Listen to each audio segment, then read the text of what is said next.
Hello everybody, my name is Brady and we are back with another React video, and today we're going to be checking out more Alternate History Hub.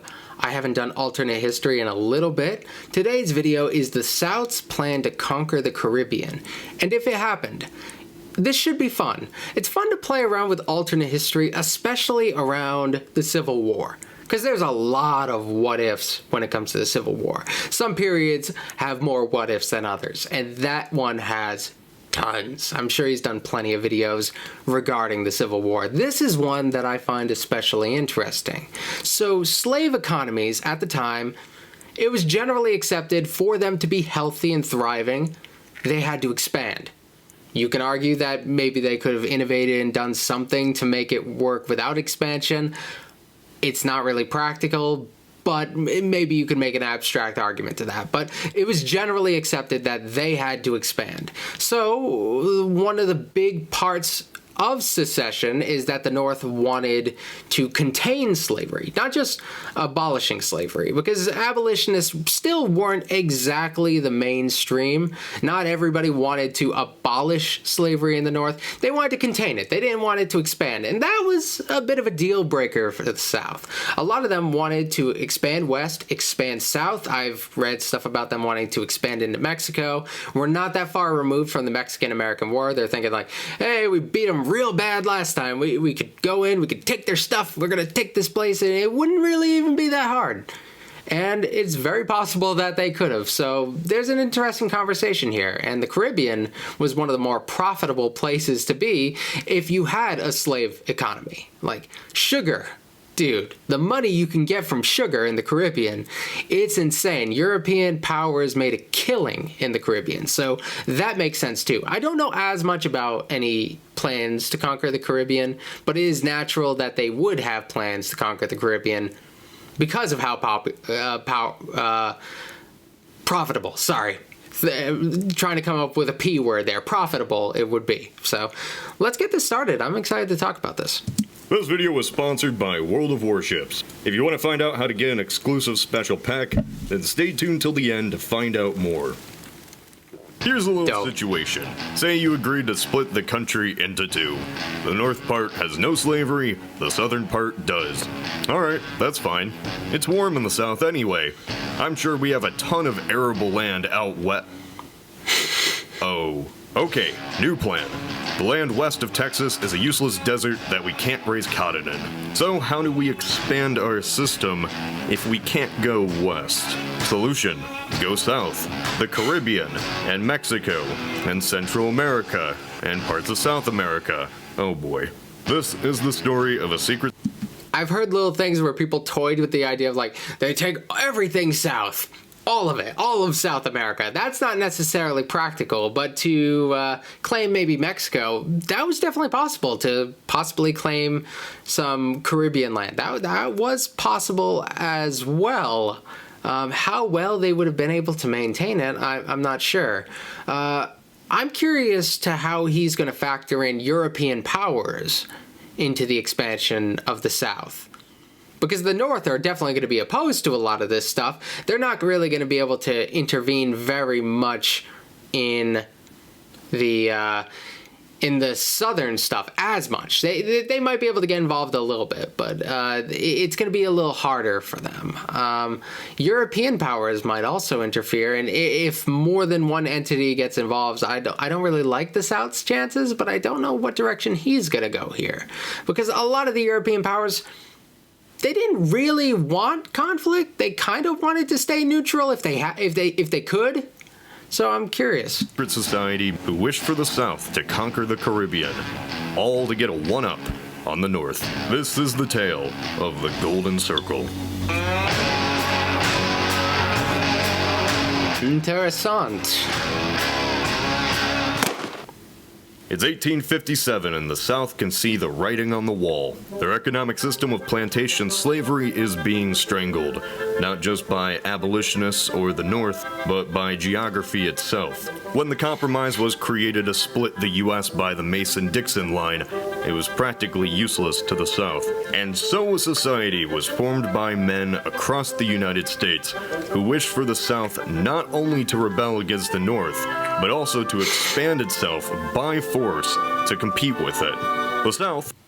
Yeah, that's one of the big things. When the Civil War was going to break out, when they were starting to see what was happening, they proposed the Corwin Amendment, which would say, hey, you can keep your slaves where they are, no expanding, and we won't mess with that. Don't worry. Which would have been bad for a slave system because they felt that they needed to expand to survive. So that essentially was a deal breaker there. Once it got its independence, would simply just control, well, everything. Mexico, Central America, Cuba, Puerto Rico, the smaller islands, chunks of Colombia and Venezuela for good measure, a central Caribbean empire. This new proposed country was to be called the Golden Circle. The new capital was not even going to be in Richmond or Montgomery, it was going to be Havana.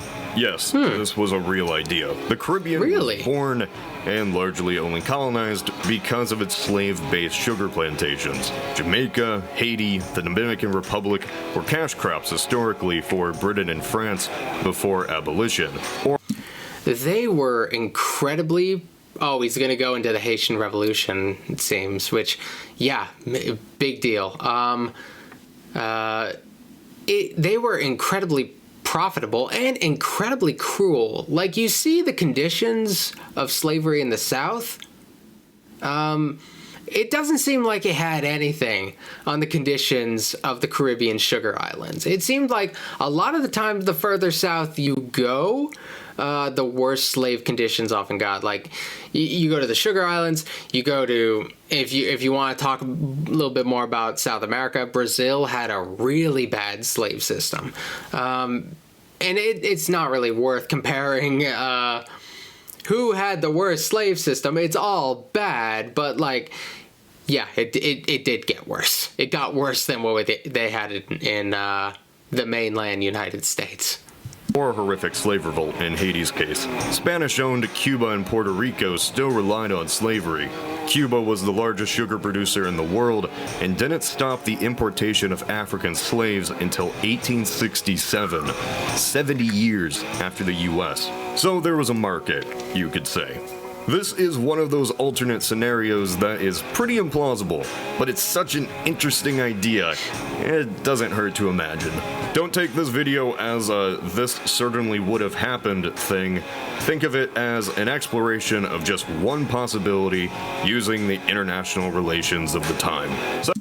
I like how he approaches alternate history because it's always good when you are doing these sort of things in order to maintain any level of respectability among people who really like history and like hold that stuff to be really precious. It's good to be like, okay, this is just one thing. It might not have even happened if the circumstances I'm saying are right. It's good to say, like, it could have gone a million ways, because that's kind of how history is. And it's good to acknowledge that when you are approaching subjects like alternate history. It's a thought exercise. Let's not take it too seriously. So, what if the Golden Circle actually existed? There's one major hurdle that needs to happen first for this to even be possible. The South somehow wins the Civil War. I've already done a video about this, so I'm not going to reiterate. Long story short, it's pretty much impossible for the South to win militarily. Lower population, less industrialization, all that fun stuff. The North would need to just have such low morale, they agree to peace. They could have like a scenario where the North just decides, we're not going to fight the Civil War. Like, the Civil War doesn't even start. Like, they could have a situation like that. It's not the most likely scenario, given the circumstances, but I feel like that's probably the best way to approach it. They feel like politically this separation might have to happen. Like, maybe even like from a legal perspective, the courts like rule secession to be legal, and they just decide to honor what the courts say. That would be weird if they even let it get to the courts. I feel like some shenanigans would get in the way of that, but okay. Alright, cool. We got that massive mountain out of the way. This new independent confederacy realizes it needs to expand on its own.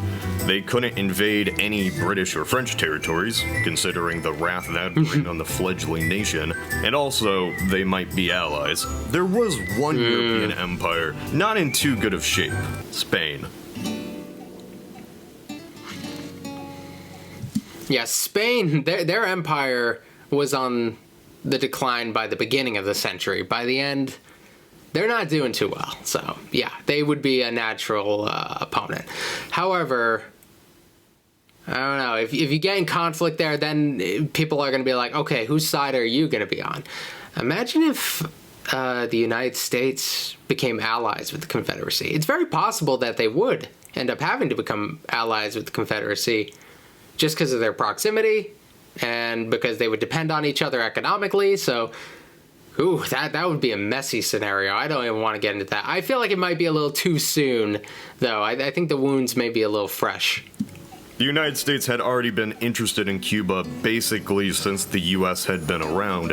Cuba was large, tropical, and prime real estate for profit with those sugar plantations. Every time the US offered to buy it from Spain, they were shot down. Every time the South rallied to go to war to annex it, they were shot down from the North. But by the 1860s, Spain was the sick man of Europe. Their empire was practically dead. Cuba and Puerto Rico were the last vestiges in the Americas. In 1868 of our timeline, Cuba rebelled against Spain, leading to the 10 Years' War. This rebellion was led by the elite of the empire and sugar planters. And actually, it's pretty plausible the South just aids the rebels against Spain, or invades and takes the island itself. It wouldn't have been difficult to implement the current Cuban upper class into the Confederacy. Britain and France certainly wouldn't be coming to Spain's aid. So where to next? Mexico. Okay, like, maybe. Invading Mexico seems more realistic, like, that it would happen. That there would inevitably be a conflict between the South and Mexico. Not necessarily that they'd win, though I don't hate their chances. Mexico is complicated, and always has been complicated.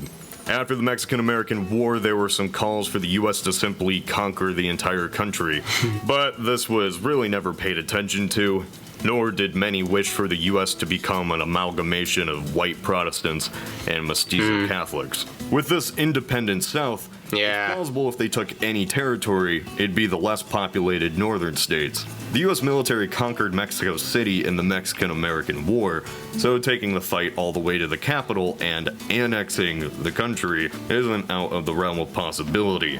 What is, though, is holding it. One thing could happen. So, I know I'm late to comment on the part when he talked about the Catholics. If they do expand this empire so much, you think they had internal conflict when they were part of the Union with the North? You think they're not going to have internal conflict with all these places that they conquer? This is going to be a messy empire, especially if they conquer it quickly.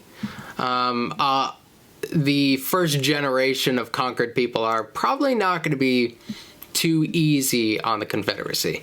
And if they didn't like the North pushing them around, what if these places get representation in government? That's going to be messy. Like, what if they end up just seceding again from their own empire that they're conquering because politically it becomes inconvenient? It's not like they're beyond that. Though, Mexico becomes an ally to the South, implemented into the Golden Circle, just in a different way. Quick 1860s Mexico history time. In the 1860s, Mexico had instability of its own.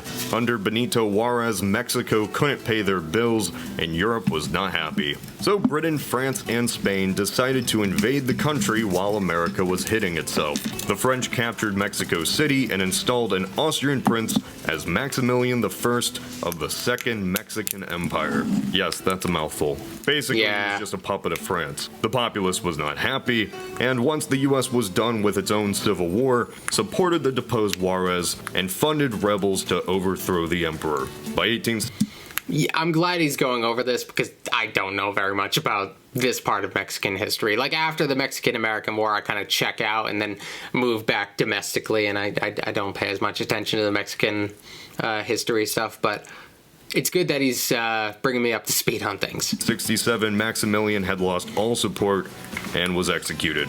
If the South won, however, then they would be in a position to actually help out Maximilian, which also so happens to gain favor with Britain and France too, assuming they weren't already helping the Confederacy. Maxi actually encouraged ex-Confederates to settle into Mexico, or any Europeans really. He knew that the North didn't support him, and had the North lost, the South would be the closest ally that the Emperor had. So the South wouldn't have to claim any land or conquer Mexico. The Golden Circle gets bigger. Central America, oof. This is gonna get messy. Central America actually would be pretty easy for the South to invade and conquer. Filibustering was an odd little tactic in the 1850s. No, it wasn't used to block bills in Congress. It was used to create new slave states in Latin America. And a few of these expeditions were actually very successful, even without official US support. The best example is the tale of William Walker, a Californian who decided to take advantage of Nicaragua's civil war to seize power for himself, and wouldn't you know it, it worked. He became dictator of the country and was even recognized by the president. Then oh, it was Franklin Pierce he was under. No wonder I don't know anything about this. Like, okay. Walker went too far and decided to attack one of Vanderbilt's railroads. Mr. Sideburns himself personally funded a rebellion against him, and he was deposed. So if such personal efforts worked in Central America, only to fail because of Vanderbilt, it's not implausible that the South could fund actual invasions to annex the region. Dark Star actually suggested that if the South owned Nicaragua, then plans for a canal between the Pacific and Atlantic might not have been in Panama, but just a little bit north. So I feel like there are some economic choke points with the South. With their economy being dependent on agriculture and stuff, they are dependent on a lot of the people around them supporting them. So they could exercise a lot of leverage to stop a lot of this stuff, depending on who their allies post-accession end up being. So by this stage, you would think that some intervention would have occurred. This is going as if everything's going more or less smoothly. So I think we would have been cut off before this, but I'm definitely down to entertain it a little further because this is kind of cool. And at the time, Panama was owned by Colombia, and the only reason the US got the land to build the canal on was because of a very well-timed rebellion. But if the Confederacy already owned the land, they wouldn't need Panama and could just build the canal elsewhere. There were some plans to take bits of South America, but even with the Golden Circle controlling so much land, I doubt such efforts would even be plausible. Perhaps some docks or a sliver of coastline in Venezuela. The Golden Circle was a strange beast of an idea, conceived as a last-ditch effort for a dying institution to regain its old prestige and power. Though if it was created, it certainly wouldn't have lasted. By the Civil War, slavery was already being rapidly replaced by industrialization. Even the South itself would have had to eventually industrialize or end the practice a few decades after the war. And when they did so, this alternate Golden Circle that controls a large portion of the Caribbean is an entirely different beast than what its founders intended. It wouldn't become the South controlling the Caribbean, but the Caribbean eventually controlling the South. What would be the relationship between the North and South even after decades? Would both sides still hold a grudge against one another, or would the two Anglo-American states realize they could work together? Would the bitter United States, angered by their loss in the war, do anything in their power to fund rebellion and dissent against the Golden Circle's new states? They'd probably work together. I mean, we just like revolution and then just turned around and made the British our top ally. I think we could do this. I think we could forgive the South. It's likely. The idea of controlling large parts of Latin America isn't implausible at all. The US always eyed controlling Cuba, either directly or through puppets. Filibusters did sometimes just take over failed nations in Central America. So a country directly aiming to conquer these regions isn't that impossible of an idea. But the Golden Circle wasn't the US. It was one half of the US, the less industrial, less populated portion. It would have collapsed from the inside or out. The nation-state equivalent of throwing a water bottle into a burning inferno. But those always make the funnest scenarios. I guess so. On second thought. So yeah, like, kind of like what I said before, like, what if these places get representation? What if they end up just politically overpowering the South? Unless the South treated them more as unequal colonies of the Confederacy, which would probably cause more resentment, more drama, more rebellions against them, which how long could they maintain that? This whole scenario is not very likely, but very interesting. And I learned a couple things along the way, so that's something. But you know how the Golden Circle could have defended their territory? With warships. Special thanks to World of Warships. We're gonna watch through this video. I'm curious. A free-to-play online game where you take control of over 200 historically accurate World War II ships and sail off to battle other players. 30 million players are already on it, so I'm pretty sure you've heard of it. It's constantly updating, try this. So there isn't a bad time to try it out. And here's a special offer to help you out. New players can use the exclusive code PlayLangley2019 and get a free USS Langley aircraft carrier, which allows for a completely different form of fast-paced gameplay, along with 300 doubloons, 1 million credits, 3 days of premium game time, and more. Just click the link in the description to get started. This is Cody of Alternate History Hub. Thanks, Cody. So that was pretty cool. Yeah, one of the less likely scenarios he's presented, but something fun, something a little bit obscure, because like when you mess around with what if scenarios around the Civil War, it usually doesn't go too far beyond like, what if the South won the Civil War? And you might dabble a little bit in this scenario, but the scenario might die before you get to this. I guess depends on how you approach it. I thought that was really cool. So if you want me to do more alternate history stuff, let me know. I definitely will. I just don't know when. I always take such big breaks in between. Thanks for watching, and I will see you guys with another video later. All right. Bye.